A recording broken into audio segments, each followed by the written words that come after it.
Al doctor Gabriel Monzón, secretario técnico de la Confederación Parlamentaria de las Américas, que me manda un mensaje de texto diciendo que nos está escuchando. Bueno, aparte el compromiso, ya me dijo, de la semana que viene a charlar, tuvo una participación realmente muy importante en Paraguay, en un foro internacional en donde se estuvo analizando el tema de los fondos buitres y de las respuestas que deben dar los países a capitales especulativos.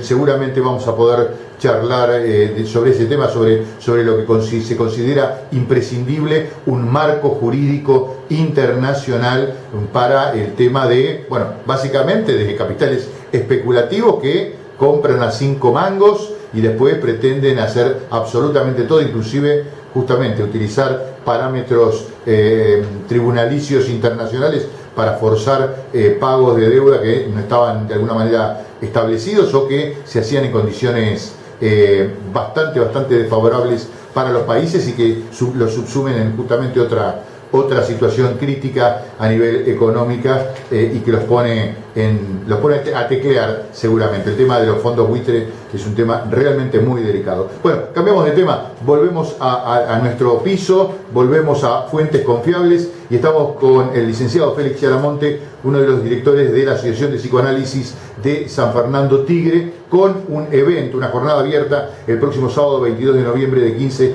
a 19 en Avenida Libertador, San Martín 440 de Tigre. Y la pregunta era acerca de la psicología comunitaria y psicopedagógica y psicopedagogía social, que de alguna manera reemplazaría a la psicología social de esa de la década del 70 o no, o es una variación o es un ayornamiento. Mira, la verdad es que para mí también es nueva esa denominación que encuentro dentro de lo que es el cargo de lo que antes era la rama de psicología en la educación. Sí. Evidentemente hay como una forma de reespecificar el grado en que la psicología se acerca a la comunidad, en que hace un trabajo social, en que está relacionada con la psicopedagogía. La psicología, el trabajo social, la psicopedagogía son disciplinas que confluyen ahí en la educación. Desde el psicoanálisis lo que te puedo decir es que es verdad que la psicología social de los 70, referenciada en el doctor Enrique Pichón Rivière, sí, quien fue uno de los fundadores de la Asociación Psicoanalítica Argentina y que tuvo también inclusive correspondencia y conversaba con Jacques Lacan, es un referente ineludible a la hora de pensar el trabajo en grupos, el trabajo en instituciones. Alguien que se llamó Karma Sota tomó de esos textos que tenía Enrique Pichón Rivière en los años 50-60 la referencia de Lacan. Y así fue como empezamos a tener lacanismo en nuestro país, a partir de Karma Sota, que era una persona que venía de la filosofía, pero que evidentemente tenía una vasta formación intelectual que le permitió en su momento, bueno, compartir la revista Contorno con David Viñas, con León Rosisner, o inclusive después con Sebrelli y con Correas, hacían como un espacio de intelectuales que no eran fácilmente clasificables. Masota, vamos a decir que reinauguró el psicoanálisis, renovó la escena del psicoanálisis más ortodoxo, sí, y llevó a que existiera grupos de estudio lacanianos cuando nada lo hacía pensar, porque Lacan estaba en Francia, ¿no?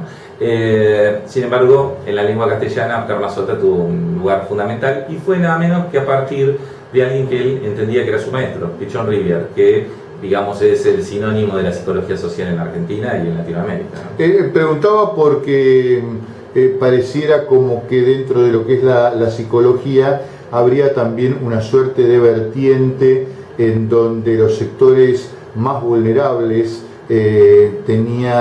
buscaban soluciones a sus problemas psicológicos, sus propias soluciones a los problemas psicológicos, y entonces de alguna manera el psicólogo debería adaptarse, porque a veces si el psicólogo no está dentro de ese mismo ámbito, ese mismo mundo, tal vez le cueste entender alguna problemática, no sé. Preguntaba por ese motivo, ¿no? Sí, es verdad que hay que tener muy en cuenta lo que decíamos en el bloque anterior, el contexto. Es decir, que todo el lenguaje necesita tener en cuenta el contexto, porque todo enunciado tiene un contexto de enunciación, tiene un sujeto de enunciación que verdaderamente habría que saber reconocer.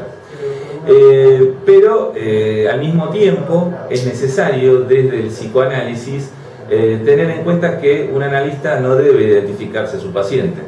Por lo tanto, habría que ver que es cierto que se pueden compartir determinados contextos sociales, conocerlos, pero la identificación no necesariamente es algo bueno.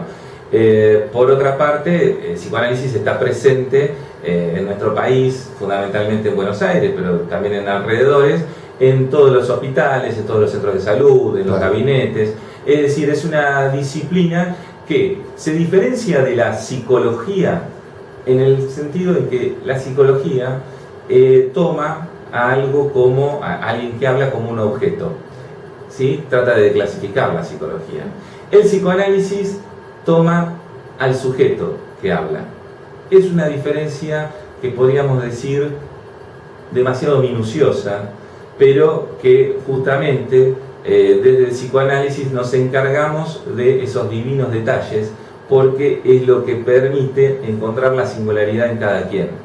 Claro. Entonces, bueno, sí, hay una diferencia entre la psicología y el psicoanálisis. A veces es como, digamos, bueno, es muy exquisito ese, sí, bueno, estamos en esa exquisitez que permite que cada uno tenga un lugar especial a la hora de acudir a un consultorio analítico, porque sabe que no va a ser tratado igual que el que estuvo antes o el que va a estar después. Ni siquiera va a ser tratado de la misma manera, en el sentido de su especificidad, que la vez anterior que fue. Es decir, que con cada vez que nosotros vamos al análisis, algo comienza de nuevo. Está perfecto, pero ¿está preparado el profesional para todo esto? Porque la verdad que estás hablando de un desafío tan grande para el profesional que me pone la piel de gallina directamente. A ver cómo identificar la problemática de una persona y tener justamente la paciencia, el conocimiento, el trabajo. Realmente un desafío muy grande para el profesional de la salud mental. Y una exigencia que por lo menos necesita del análisis personal, ¿sí?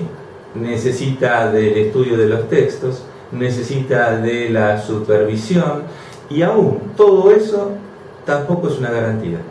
Es decir, que estamos, es lógico... Así de problemática la mente humana. Claro, nosotros estamos en esa complejidad y bueno, sí, es como decía Laura antes, nos hemos animado, nosotros solos nos metimos en este baile. Ya que hablamos de distintas escuelas de la psicología, te quería preguntar tu opinión sobre lo que tiene que ver con la psicología de Carl Jung, ¿no? Sí. Que ha tomado cuestiones esotéricas también para el ejercicio de la psicología. Sí, es verdad. El pensamiento y la tarea de Carl Jung es alguien que lógicamente generó todo aquello que se llama inconsciente colectivo, la posibilidad de entender la mente humana a través de los arquetipos. Es alguien que se dedicó y que tuvo una diferencia tal con Freud, que en el año 1914-1915 los tipos se separan en relación a la noción nada menos que del libido, mientras que para Freud era algo que existía desde la sexualidad, para Jung era algo que era una energía más general. Creo que lo que se plantea desde el junguismo, bueno, nada mejor que su propia asociación para defenderlo, nosotros estamos orientados por lo que planteó Freud. Freud planteó que había un problema en cada sujeto con su propia sexualidad. Era un problema que debía ser puesto en palabras. Evidentemente Jung no lo entendió así y salió con toda una serie de cosas que fue abiertamente criticada por Freud y sus seguidores. Freud llegó a decir: no me vengan con esa mermelada del alma.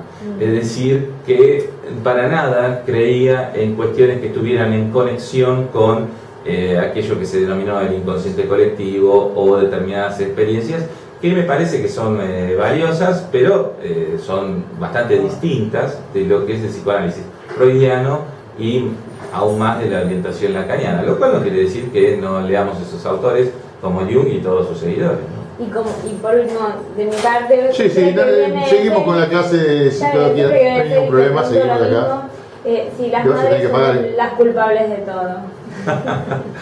No, mira, evidentemente en el origen de cualquier problema psíquico, en cada persona hay una fuente, hay un origen, hay una serie de razones distintas.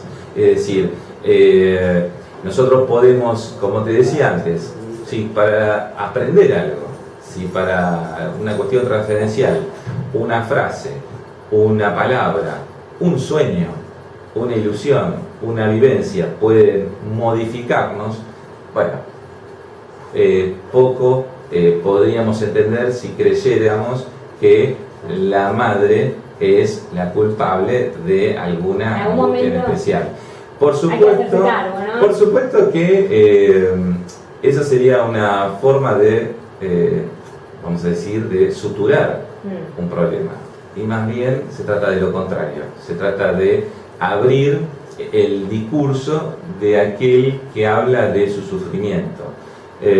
Posteriormente se verá con qué tuvo que ver, pero qué sé yo, me hace acordar a programas e inclusive las ironías que hacía Lelutier acerca de que no había que pegarle a los chicos, por ejemplo. Eran ironías que tenían en base a cierta psicología que tuvo mucha pregnancia en los años 40, 50, 60, e inclusive la escuela para padres era como una especie de respuesta a eso, en donde se identificaba una sola causa para los problemas de los chicos. Y me parece que es muy reduccionista. Lo que nosotros tenemos que ver es en cada caso de qué se trata, ¿no? Félix, gracias por estos minutos, gracias justamente por todas estas preguntas que teníamos guardadas y que queríamos hacerte también. Reiteramos entonces el sábado, la cita es el sábado 22 de noviembre de 15 a 19 en Avenida Libertador San Martín 440 en la localidad de Tigre.